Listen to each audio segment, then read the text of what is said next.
Momen Sun Haji penjual es teh akhirnya pergi umrah usai viral, sempat peluk Miftah sebelum berangkat.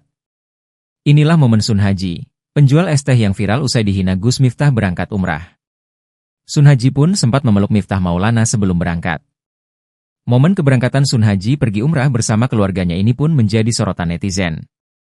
Dari beberapa banyak tawaran umrah, Sun Haji memilih tawaran pendakwah Gus Miftah untuk berangkat umrah sekeluarga. Momen Sun Haji tengah menjalankan ibadah umrah viral di media sosial. Salah satunya Instagram Lambe Turah, Rabu, 11 Desember 2024.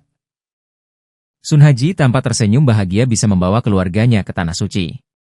Ia pun tampak melambaikan tangan saat berjalan di Tanah Suci Mekah.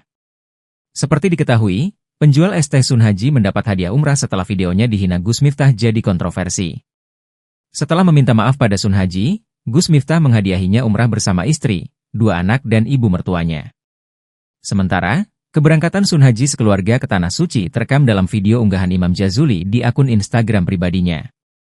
Pada unggahan itu, terlihat Sun Haji dan keluarganya berpamitan dengan Gus Miftah. Penjual es teh berusia 48 tahun itu memeluk erat Gus Miftah sambil meminta maaf. Gus Miftah pun ikut menangis sambil memeluk erat Sun Haji.